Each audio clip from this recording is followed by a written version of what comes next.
All right, fellas. So, talking to my fellas again. I did a video. The last video I put up was about his cookies, her cookies, his cookies. I kind of like want to touch on that a little bit more, just kind of go into that a little bit more, but focus on the word commitment because again, like I said, fellas, our cookies is our commitment. Our commitment is the male version of their cookies. And you'll hear this conversation a lot that there are a lot of men who are afraid of commitment. A lot of men who are afraid of commitment. A lot of people who are afraid of commitment. You'll hear that women say that stuff a lot, right? That there's a lot of there's men who are afraid of commitment, and I get it. I understand. So, like I said, understanding the etymology, the etymological definition of the word commitment, and this member in the word commitment, I talked about in the previous video, compartmentalizing, tearing the word apart, so that you can see. Here's the thing, folks. What we got to understand, right? This whole thing is spiritual. This whole thing is spiritual. Whether you're spiritual or not doesn't matter. It's spiritual. Our whole experience is spiritual because we're spiritual beings in corporal forms. And so I want to tell you this real quick, right? If you look up the word grammar, if you look at the word grammar and you do the etymological meaning of grammar as well, the etymology, grammar comes from a word French, grimoire, right? It's a French word, grimoire, and grimoire means to practice magic or incantation, spells, things of that nature. Grammar. So the word grammar comes from grimoire, and grimoire means magic or incantation, casting of spells, or any kind of woo woo, like woo woo stuff, right? And the reason why I'm saying that is because we have to understand that all of the language, all of the words we use, right, are are syntaxed by the grammar. When I say syntax, meaning the rules, structure, definitions, meanings, etc., the entire the framework of our language uh, rests in our grammar, and grammar is grimoire, which means incantation, which means magic, spells, and things of that nature. So all the words that we're using, that's in our grammar, right? All the words that we use, they have uh, hidden meanings or secret meanings or coded meanings or deeper meanings than what we think. Because if you look up the word commitment, you're going to get like several definitions. You'll get like soft meanings. I say soft, meaning they're not offensive. Promise, to make a promise, to pledge, to swear, to make an oath, a solemn oath. These are all soft, right? But if you dig deeper, you'll find meanings like to consign a court order sending someone to prison. Commitment. If you look up the word commitment and you do a deep research, and like I said, go into a more profound, in-depth scholastic research, you'll see meanings like sentence to prison, commitment to sentence someone to jail, or a mental institution. Ordered by the court locking someone away. So when you understand the associations of the word commitment, when you understand the associations, the implications, the connotations, aside from just the generic definition, the soft, what I like to call the soft meanings that are harmless and really doesn't strike a chord or anything, doesn't rock the boat. Then you'll see why so many men or so many of us are afraid of commitment. And men, that is our cookies. That is the male version of their cookies, our commitment. And that's why a lot of men, a lot of us are afraid to be committed because we don't, because again, committed. If I commit my child to you, that means I'm trusting my child in your care. So I commit my child to you. I'm trusting my child in your care. I commit my child to you. I'm trusting my child in your care.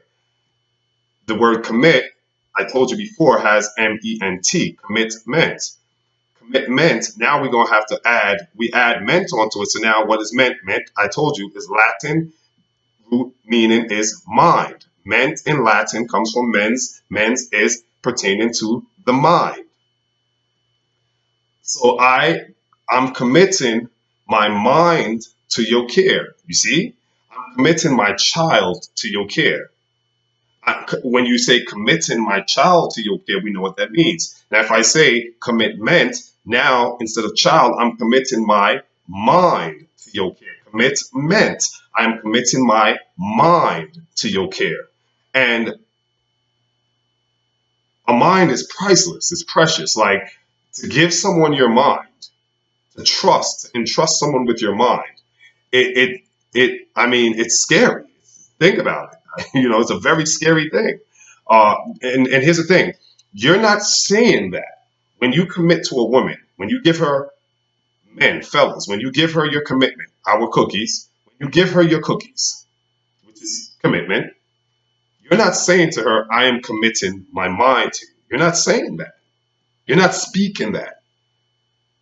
But again, we're human beings, and being means to exist in a state. It's a participle of the verb to be. Am, is, was, were. These are all participles of the verb to be, to exist. So we're human beings. So when you enter into a commitment, entrusting your mind to someone, you're not telling her that. But because of as I said before, grimoire, from which the word grammar, which means magic, incantation, spells, and all that stuff, what you're doing or what you're being, because you're a human being, what you're being is entrusting your mind to her. You're being that. You're putting yourself in that state. When you commitment, you're in that state. You're putting yourself in a state where your mind is committed to another person. Without saying it, you're being it because you're a human being. And being means to exist in a certain state. So when you're entering into commitment, you're not telling her, hey, look, I'm committing my mind to you. You're not writing that. There's no contract. There's not a contractual agreement. You're not saying that to her. But what you're being is in that state. You're being in that state. You're putting yourself in that state where I am being in that state. I'm a human being, so I'm existing in that state where my mind is now entrusted to you. Commitment. And that's, again, that is, the word carries that with it because that is the etymological meaning. That's the grimoire, the grammatical meaning, and grammar means magic, incantation. Words carry power. Every single word that we use, every word without exception, carries its own nature. Every word has a nature. That's why do you think they call certain words curse words? Because the word carries a curse in it. And a curse is something placed on someone or something that harms you. It's intended to harm you. So that's why they call certain words curse words, because those words are intended to harm you. They carry within them a certain vibration, a nature of grief, of pain, of hurt.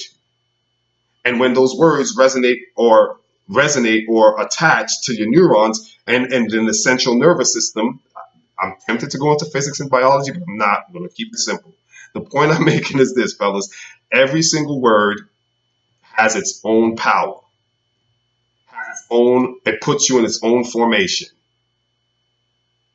a manner, fashion, a certain direction. So commitment has its own nature. And the nature of that, like I said, is to give someone access to your mind. When I commit to a woman, when you commitment is made to a woman, you're giving her access to the most sacred part of you, your mind. That is the cookies. That is our cookies. So they ask yourself, which outweighs which? Their physical cookies, biology, sexual, or your mental cookie, your mind that you're given to or giving them access to. You ask yourself, then determine should, all right, you wanted 90 days for me to wait to get cookies, 180 days? All right, well, you understand, you see what I'm saying? What's our waiting period or probationary period before we give them commitment?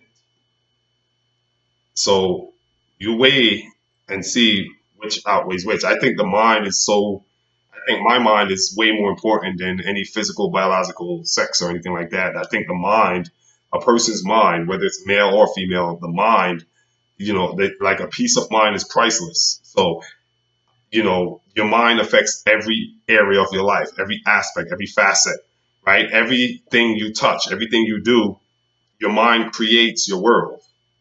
So if your mind is not being tended to, cultivated, prepared, guarded, protected, preserved, nurtured, then your whole world falls apart.